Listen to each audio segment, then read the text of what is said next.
This is Keys to the Shop, episode 446, Building a People-First Coffee Tech Culture, with the co-founder of Black Rabbit Service Company, Jason Double J Johnson. Well, hey everybody, and welcome to another episode of Keys to the Shop, where we give you insights, inspiration, and the tools you need to grow as a coffee service professional. That means if you are working in a coffee shop, if you are the owner of the coffee shop, manager, trainer, assistant manager, and all these subcategories of titles that you could have in coffee, but you are serving people, serving your coworkers, you're really serving the industry. You do such a great service, and this show is for you, and all of the resources here with our interviews and deep dives into topics are there for you to enjoy. A great way to stay up to date is to subscribe to the show. Go ahead and hit subscribe wherever you get your podcasts, and also don't forget to share these episodes with a friend or on your social media to let people know about Keys to the Shop. 7 years of doing Keys to the Shop this year, and also just about 800 published episodes. There's a lot to explore. Thank you so much, everybody, for doing that. Now, I want to make you aware of Keys to the Shop Consulting. You know, this is where I get to work one-on-one with coffee shop owners and managers and people that are in charge of the operations of coffee shops to help them optimize their cafe through better culture, quality, operations.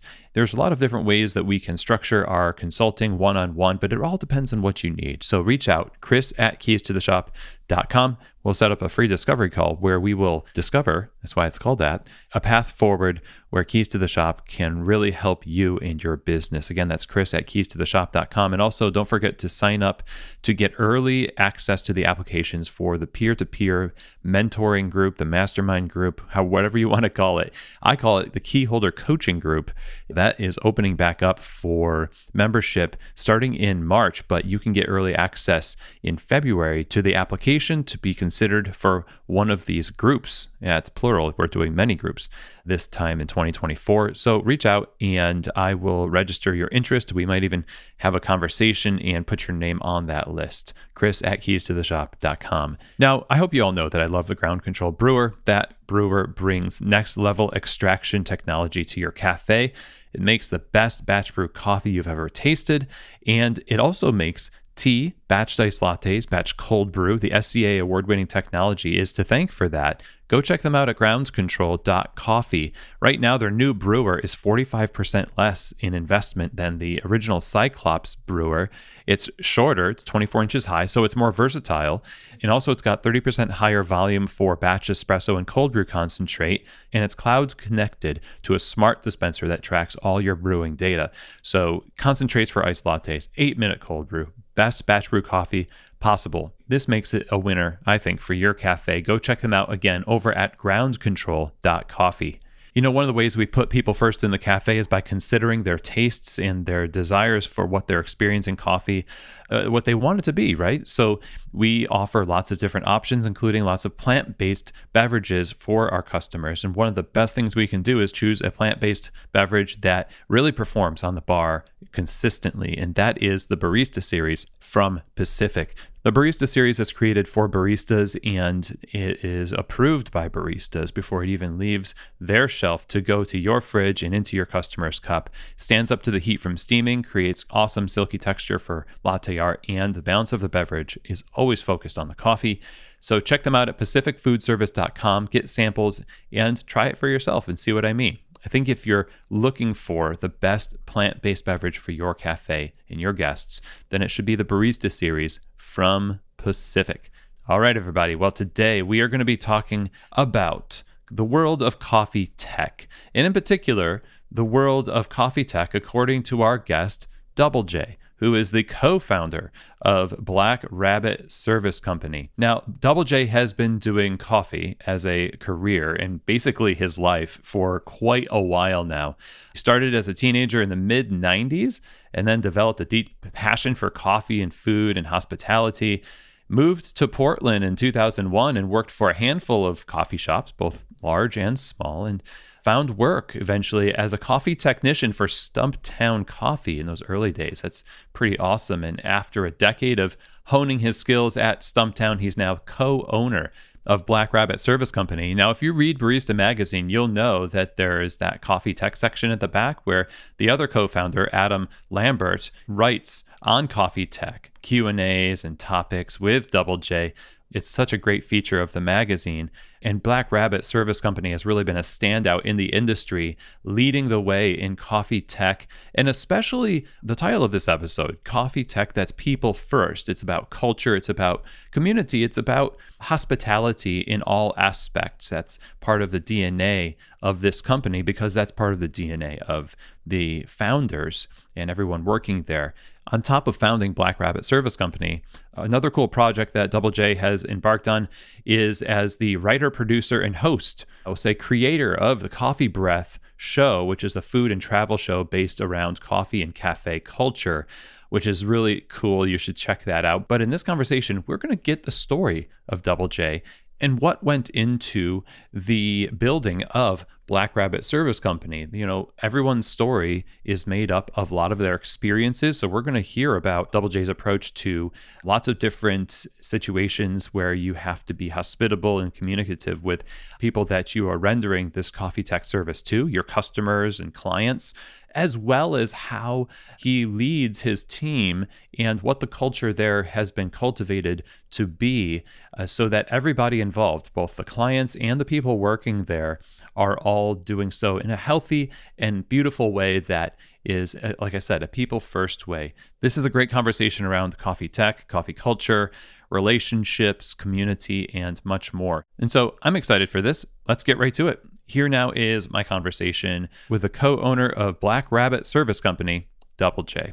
All right, Double J, welcome to Keys to the Shop. Such a pleasure to have you on the show. Yeah, thank you for having me. Yeah, absolutely. You know, I ran into you. I mean, I've seen you across the aisle, as it were, at trade shows. And of course, I've seen your name in Barista Magazine quite often with your feature at the back of the magazine there.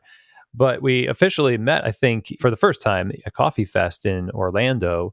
I needed to make this happen. So I'm really glad to have you on the show. It's especially because I think you not only represent tech, but kind of a really holistic view of the industry from a pretty broad perspective. And you've been in it for quite a long time, from family to outside of family and professionally. Of course, now with, I think you told me, 8 years of Black Rabbit. Correct, yeah. So we just had Ryan Wilbur on the show. He mentioned the idea of everything coming down to relationships. And that's the kind of vibe I get from a lot of the content that you put out there and the way that you approach things in tech. So maybe just talk a little bit about how your relationship with coffee began and where you decided kind of like this was the trajectory that you were going to continue on. Sure, yeah. So my coffee story kind of starts like a lot of other folks, right?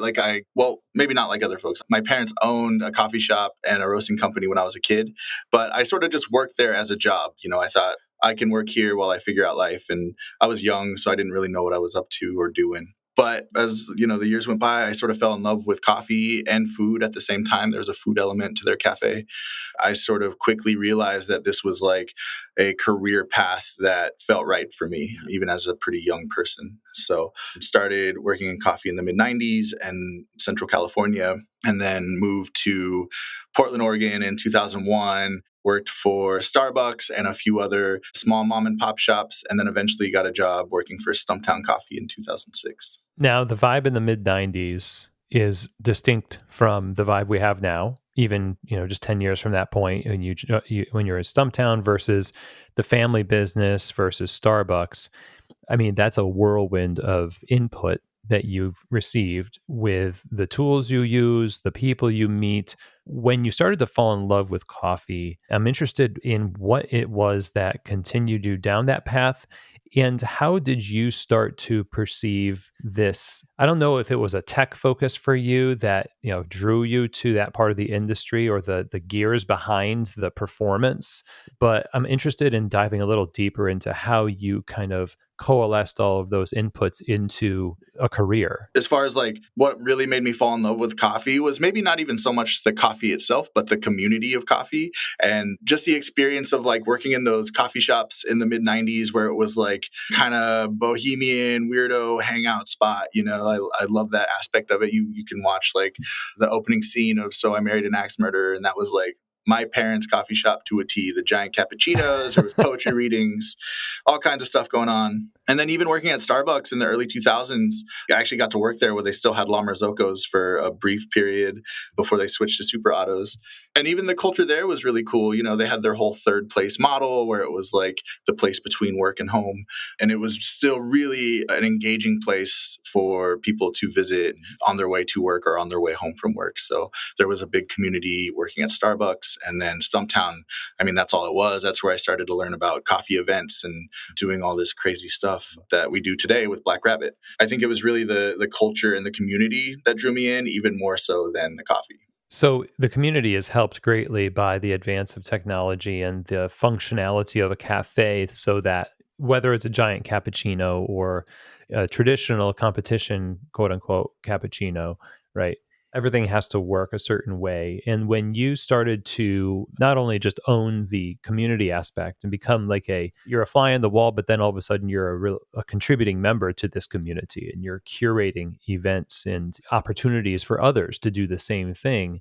As you matured in that way, where did tech become something that was sort of like it cropped up as a highlight for you? I think it really goes back to my parents' shop. It was a small independent cafe. We were in a city called Fresno, California, which didn't have a ton of resources. It's a big city, but it's a city around farming communities. So there wasn't a lot in the way of restaurants or coffee shops, stuff like that. So I remember we had a family friend who was kind of the local guy who would go to all the restaurants and fix their ovens and fix their refrigerators. And he's sort of jack of all trades guy. And he would come help my dad repair our espresso machine, in the middle of the night. So I remember being in the shop late at night and hanging out with my dad and his buddy. And we were fixing a machine and just thinking the vibe was really cool. I was not a tech person at the time. I was more interested in skateboarding and other activities, but it always sort of stuck with me, those moments. And then I think as I got older and moved my way through coffee and I started to look at Stumptown and I saw that they had a whole department dedicated to tech, I knew that that's what I wanted to do and where I sort of felt like I could contribute to the industry in a new way.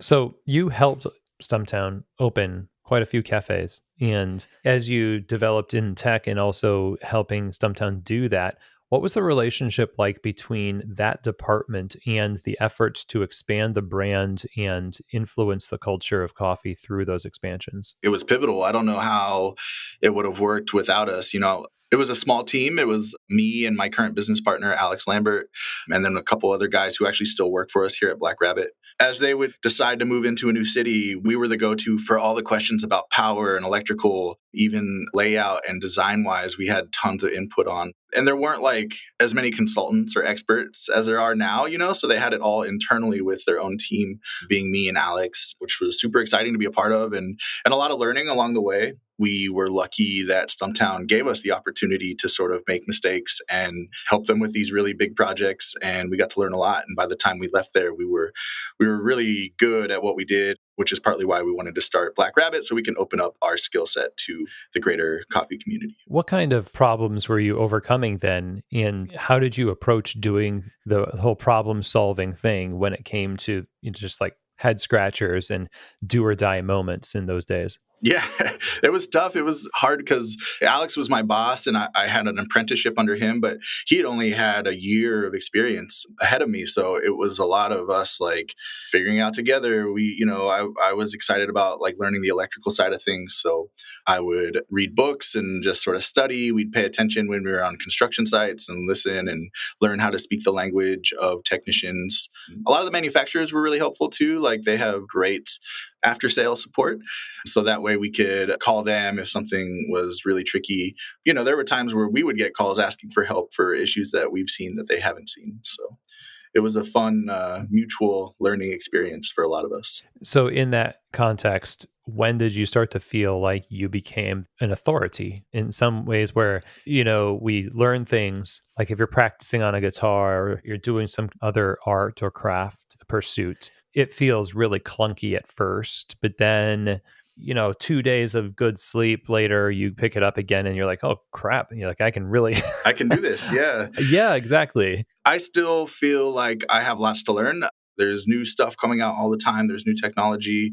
Sometimes it still feels a little clunky, even for myself. But what I usually tell people when I'm interviewing them for this type of role is that it takes at least 2 years before you're really comfortable in this position. There's no fast tracking becoming a technician. I think it just takes a long time to sort of see all the issues that could arise.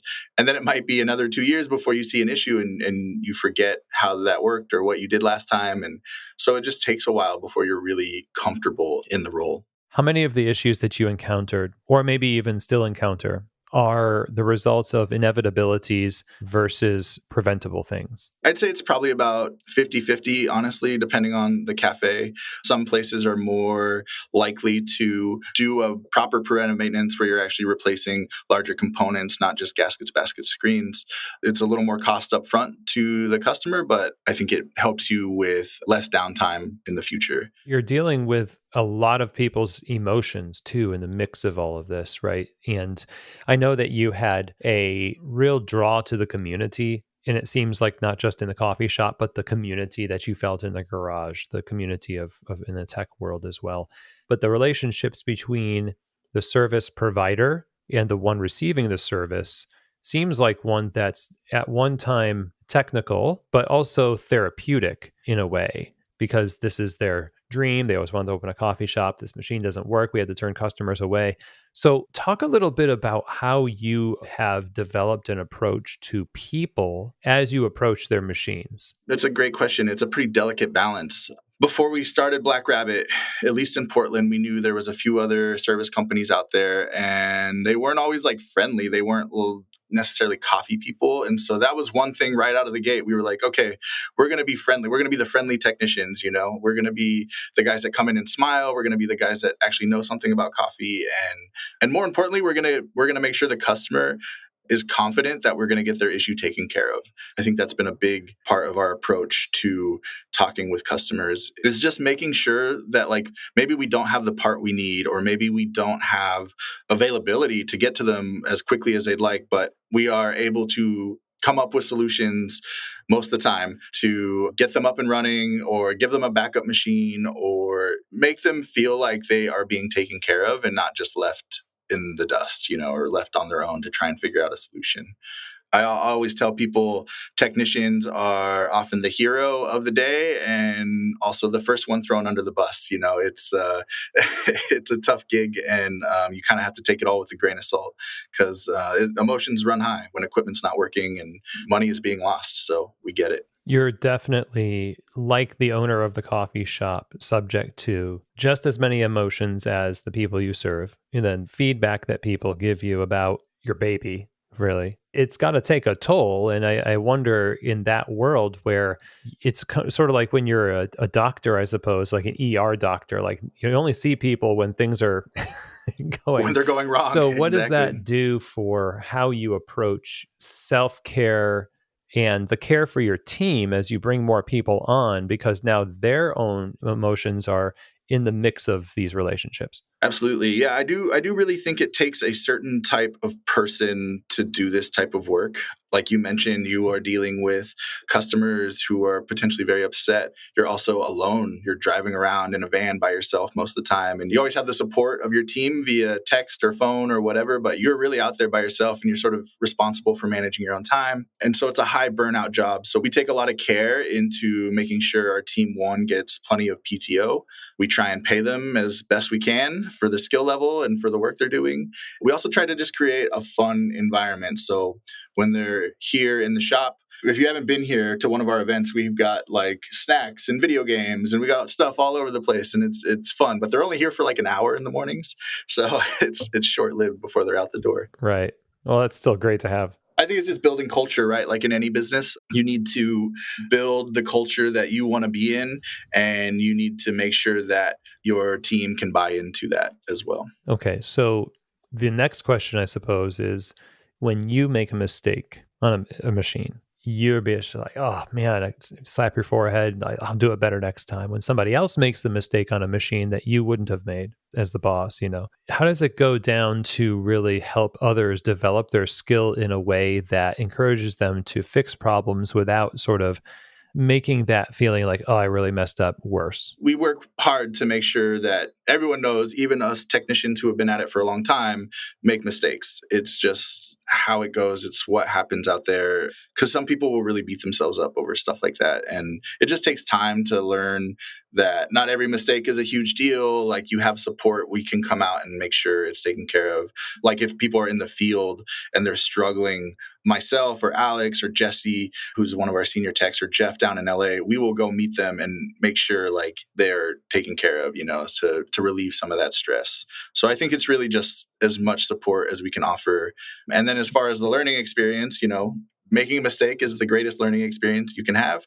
So, like, if the issue arises again in the future, we get to point to that instance and be like, remember that thing last time? And this time, let's try doing this first before we do this. And that's sort of how we handle it. That's great. And obviously, an environment where stress is mitigated as best it can be, then there's better ideas that come from that because we don't shut down. We can't really problem solve something if you're like really stressing about it. I try to tell my 10-year-old that, my son. Any aspect of life, people need room to make mistakes and people need room to have brain farts, and you just got to give people space to learn and grow, because if you jump all over them about it, they're just going to be stressed the next time they go to that issue or have a similar problem. So Well, speaking of space, one question I think is where tech used to be something that I think maybe was a little bit more niche in that you call it when something goes wrong, but now tech companies I think are consultants in that they'll help people with the layout of their cafe, and they'll say, well, I'll recommend this machine because it works well with this. It's like setting up a pedal board or something. Like, these things work together really well. So, I mean, do you find that this is a more holistic environment for techs to work in, where it's not just that you're fixing the innards of machines, but you're giving opinions on businesses in general? oh, yeah, absolutely. I mean, at Black Rabbit, we have a whole department dedicated to sales and consulting, right? But beyond our sales team, we have our technicians who are in cafes every day. They've seen it all, and not just one cafe. They're in drive-throughs, they're in restaurants, they're in hotels, they're in bars. So they just, by being there, understand like good flow, and they understand best practices for cleaning and like how to engage with customers that makes sense. Don't put your machine on the back bar, so you have to turn your back to the customer. Just simple stuff that like all of our techs know well. So the technicians give advice. We're really careful about some of that because we don't want to step on the toes of any roasters out there who we partner with who maybe gave other advice, or we certainly don't give like training advice because that's not our world. We try and stay in our lane with the equipment, but we answer questions that arrive. That's good. Yeah. I mean, that is, the community has all of these different specialized roles. And even in my own consulting, there's people who are roasting, and I'm like, well, whatever way they told you to make espresso, like, I'm not here to train you unless you hired me to train you, and then we're training. But Yeah, that we kind of come across that a lot because not all the cafes we work with are specialty, right? Like, we work with everyone. I don't really care what coffee you're serving, honestly, as long as you're friendly and doing your thing, we'll work with you. So we get stuff like that where we have to troubleshoot an issue that they think is a machine, but it's really like, oh, you don't know how to adjust your grind, or oh, you don't know what 1 to 2 means in an espresso recipe. It's so we have to do some very basic, like, just for troubleshooting reasons. We're like, okay, well, generally, this is what an espresso recipe is, or this is where you should look for in your grind size, stuff like that. it's easy to take advantage of people's ignorance when you're selling something.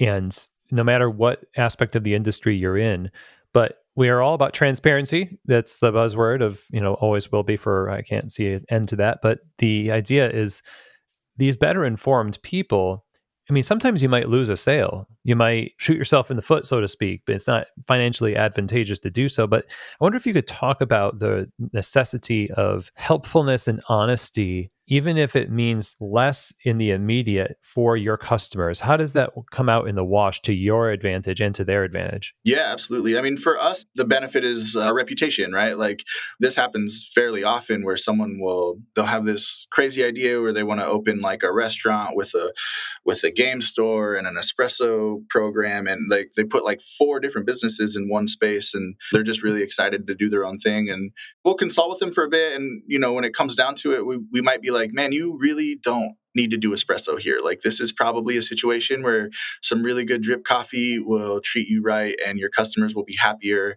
and you'll be less stressed because you don't have to worry about this thing. And that's something we do regularly. It happens all the time. I only try and talk them out of it twice, and then if they insist, I'm like, okay, you'll get an espresso machine. And it's, like that. There's a limit to how much I'll talk myself out of a sale, but I do. It's like a constant like thing. Or someone will come in and they're like, oh, I want this. I saw this beautiful, $30,000 espresso machine, and then we go and we talk and we look at their space, and they're like, oh, I think I can do 50 drinks, 60 drinks a day. And I'm like, you do not need that $30,000 machine. Like, there's a lot of other good options that are better for you. We do that all day long. It's the paradox of like doing the right thing in the moment and just having faith that the idea of what you're doing, the integrity of what you're doing, is going to come back to you in some way. Baristas deal with it all the time when we know the drink's not quite right. I'm already backed up. Am I going to remake it? The shot was a few seconds off. So. They're getting a mocha. Yeah, absolutely. Right. I'm just going down the list of reasons why it is totally fine for me to pave the path in the wrong direction. So that's great to hear. And I think people are definitely hoping that that's true about any professional that they hire, right? Absolutely. Yeah. And I think as the coffee technician spotlight has gotten brighter, I think, and wider, there's more companies doing the Black Rabbit style of service out there.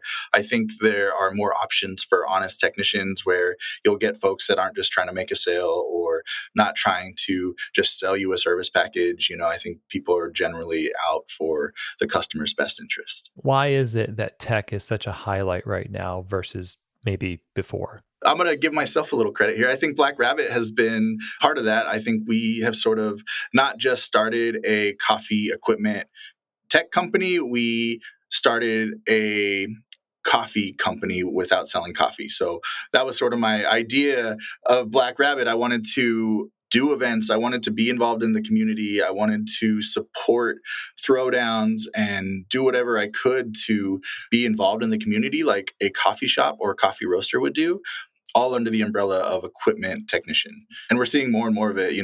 We see more tech companies pop up with better names, not like espressorepairguy.com or whatever. Sorry, Espresso Repair Guy, if you're out there listening. Yeah, exactly. No, I mean, that was, people ask about our name a lot, and that was one of the factors. One, it just felt like us coming from like playing in punk bands and doing stuff like that back in the day. But if you were looking at a list of companies that did what we did, we wanted to jump off that page because most of them sounded almost identical. Like, you couldn't tell one of these companies apart from another because they just had similar names. So we really wanted to make sure we stood out. And then we backed that up too with our approach to things. Your approach sounds like a lot of work. And there's much management and leadership that has to happen there, and boundaries as well. I mean, in order to have a life and enjoy what you do, of course, we have like the balance of work life that's necessary in some ways. Over the years, I imagine there are some boundaries that you have drawn for yourself and your company, and others that you have moved farther out to include more. So on both ends, like what things have you really expanded that you think are healthy and thriving parts of the business that you're glad you did that, versus things that you said, well, we're going to pull this part back because that turns out not to be very healthy or help us thrive at all? Yeah, that's an interesting question. So immediately I can think of, in the last couple years, we actually started importing some equipment and becoming direct distributors for companies like Malkonig and Puck Press. We now have wholesale programs around those products, which is great because it gives us a little bit further reach into the community where we have a reason to go to all these coffee fests and have a booth and sell products to people and build customers and do events in Orlando and stuff like that. As far as like what we've pulled back from doing things like after hour service calls. We don't do stuff in the middle of the night anymore. There's nothing that can't wait till the next day. Obviously, if something's on fire, we'll be there. But, just asking our technicians to do some of the crazy stuff we did when we were working for Stumptown, we just can't do anymore. So, and that's been good for us because it has less burnout. Our technicians stay with us for a really long time. Everyone has a happier life because of it. So. Why did you have a happy life, yet at the same time you were kind of burning the candle at both ends in the Stumptown era? I can't sit still that long. Like my partner I travel a lot, and so we have this conversation regularly. We've been married for 20 years, so or almost 20 years. I would like always apologize because I'm gone so much, but she's like, well, this is who you are. Like, even when we started dating, you were touring and playing music and you were never here. So it's just like, I can't sit still. But for the team, I want to make sure that they have the work life balance. This is my baby. This is my project. I will throw everything I have at it. To make it go. So I can't expect that of my team, but they all really buy in and want to, they're always asking if they can do more. And I'm like, go on vacation.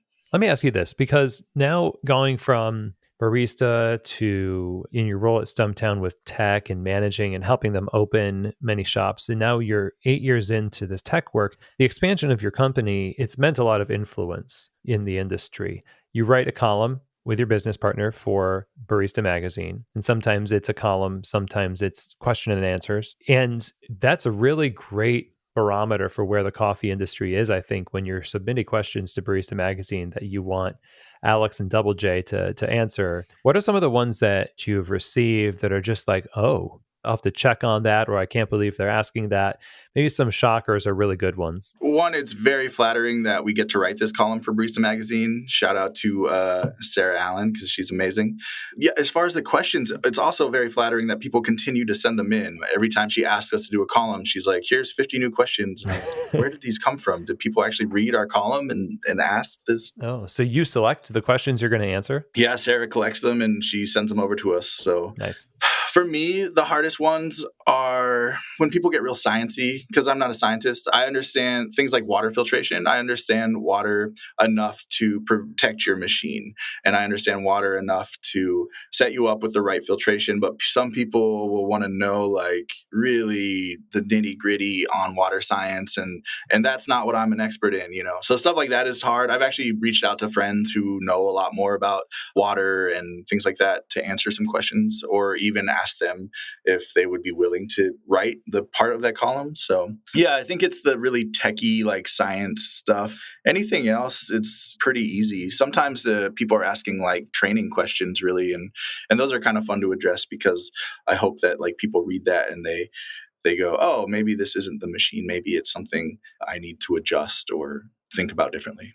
I'm interested in some of the things that you can't believe people are still not necessarily. It feels like the industry has advanced so much, but I know that maybe it's because there's new entries into the market all the time, but this is still an issue. And maybe we say, oh, in 2023 or in 2024, we shouldn't be dealing with this. Like, what's that for you? Oh, yeah. It's so funny. We'll go to a service call. We'll ask the barista, call and say, our shots are pulling too fast. And then over the phone, we try and troubleshoot to save them the service call, but they insist we come. And we'll ask the barista and they go, oh, only the manager is allowed to change the grind, or only, like they don't even know how to do it. And that's always like kind of a shocker. Like, whoa, okay, well, you should definitely know how to do this. But again, we try not to step on toes. So we'll talk to the manager and be like, hey, your staff should understand this part of it. And then there's the folks that get fixated. Like they get told something by a trainer and they go, our shots have to be 26 seconds. And we're like, well, okay, if that's your rule, but like there's a spectrum here where it can sort of play in. So just stuff like that. That's always funny. And then cleaning, of course, is always an issue. We just, yesterday, a lady walked in. She just bought a new machine, not from us, but we had helped her get it set up. She was asking all these questions about how to clean. She had none of the products. And so, we basically spent a half hour with her in our lab showing her how to clean a machine all the way through for free, just because we wanted to make sure she was taken care of. So cleaning and learning how to adjust your grind is a big one. There's acceptable tolerances and spectrums and wiggle room, or however else you want to put it, that feels pretty scary because we want rules. And especially with tech, we feel like there has to be like a way to do it. And it's, the manufacturers there are some pretty hard and fast things, but just what you described, the superstition behind certain traditions, like the only a manager can do this, and we never clean that part because it seasons the whatever it seasons. Yeah, that's right? My favorite. It's seasoning. That's why we don't clean it. Oh gosh, it's not cast iron. Yeah. Oh my gosh, and so walking people through that to get over that hump of understanding. Seems like a pretty delicate balance where you're saying, look, you don't need to white knuckle these rules that you've made for yourself. There is a spectrum. Do people tend to take that and say, oh, phew, good? Or does it take them a little bit of time to actually warm up to the idea? No, I actually think because we're technicians and we know the equipment so well, I think people tend to kind of believe us, which is nice. Oh, good. It's a great power to Yeah. have. It's an interesting thing. Like when we started Black Rabbit, we didn't actually think we'd be able to sell equipment because there were so many coffee roasters and online resellers, people out there selling gear. And we, in our first week, sold a machine simply because we like knew more about the equipment and we were going to sort of be able to like walk them through the whole process and install it and help them maintain it. We've outsold bids that were way under what we were charging for equipment just because they trusted us and they wanted us to like kind of walk them through the process. So yeah, I think that trust of like, well, this is the guy who fixes the machine. He knows the ins and outs of everything. Like I should listen to him or her. That seems like nice advantage of being a technician sometimes.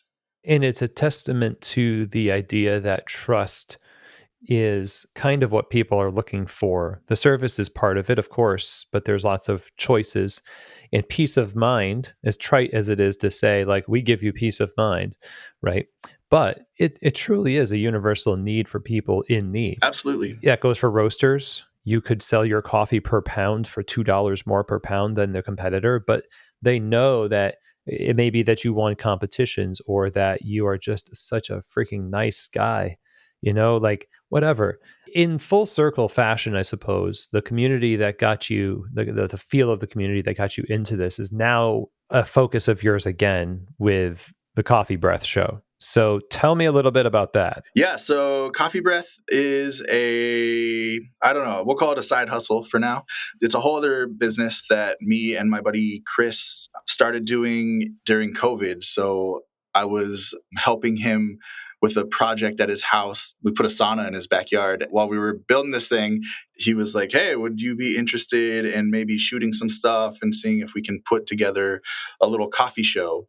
And I was like, yeah, that'd be fun. I'd do some writing. I have tons of contacts in the industry, so I could do some producing. It came down to the host, and he assumed I was just going to be the host right out of the gate. And, that was a whole thing. But I ended up being the host of the show. So it took me a little bit of time to get used to being in front of a camera and talking in a concise way. I'm still working on that part. But yeah, it's been fun. It's basically another way for me to just embed myself in the community, the greater coffee community, not just in Portland and Los Angeles, but like all across the country and into Europe and all over the place. So these stories are the professionals behind the coffee that we love, their stories. I know we get to know not just like, here's me doing an opening shift at my coffee shop, right? It's, like I'm into pottery or I write a zine, that kind of stuff, right?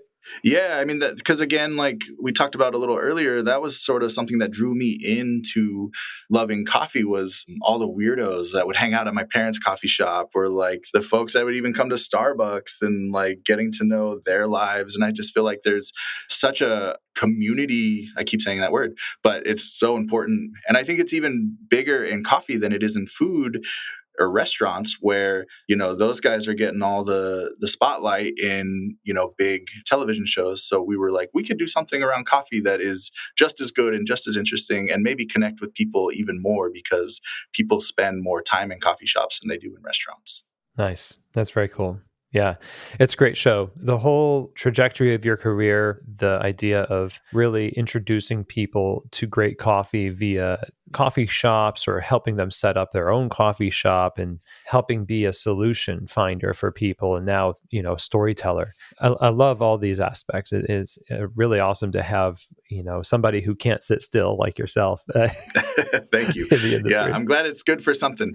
So Well, where can we learn more about Black Rabbit and also the Coffee Breath show? Black Rabbit is just blackrabbitservice.com. We also have a pretty fun Instagram at Black Rabbit Service and YouTube channel where we do tech tip videos and some customer features.